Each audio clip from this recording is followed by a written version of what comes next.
ఒక చిన్న గ్రామంలో ఇద్దరు మనుషులు ఉండేవారు. వారిలో ఒకడు రాము, ఒకడు కృష్ణు. రాము ఒక పేద రైతు, కష్టపడి పని చేసేవాడు. కృష్ణు ఒక ధనవంతుడు, కాని అతనికి లోభం ఎక్కువ. ఒకరోజు గ్రామంలో గొప్ప కరువు వచ్చింది. పంటలు ఎండిపోయాయి. రాము తన పంటలను కాపాడుకోవాలని కృష్ణుని దగ్గరకు వెళ్లాడు.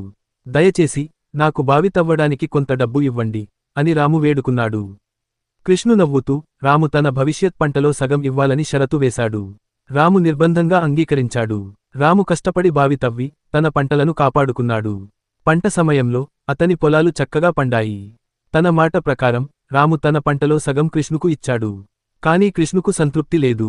నా డబ్బు వల్లనే నీకు ఈ సాఫల్యం వచ్చింది అని అతను వాదించాడు. రాము నిరాకరించాడు. ఇద్దరూ తగాదా చేసుకున్నారు. ఆ రాత్రి గ్రామంలో తుఫాను వచ్చింది. కృష్ణు గోదాము ధాన్యంతో నిండి ఉన్నది, మెరుపు తగిలి కాలిపోయింది. కాని రాము పొలాలు సురక్షితంగా ఉన్నాయి. మరుసటి రోజు ఉదయం కృష్ణు ఇప్పుడు నిరుపేదగా మారి రాముని దగ్గరకు వచ్చాడు. రాము తన కష్టాలను గుర్తుచేసుకుని కృష్ణుకు తన ఆహారాన్ని పంచాడు. సంపద వస్తుంది, పోతుంది అని రాము అన్నాడు, కాని దయ ఎప్పుడూ ఉంటుంది. కృష్ణు నమ్రతతో లోభం కంటే దానధర్మాల విలువను అర్థం చేసుకున్నాడు. ఆ రోజు నుంచి ఇద్దరూ కలిసి పని చేస్తూ తమ బరువులు మరియు ఆశీర్వాదాలను పంచుకున్నారు. నీతి: ఈ కథ మనకు బోధిస్తుంది కష్ట సమయాల్లో ఇతరులకు సహాయం చేయడం, లోభం వదిలించుకోవడం మరియు కలిసి పని చేయడం వల్ల మన జీవితాలు మెరుగుపడతాయి.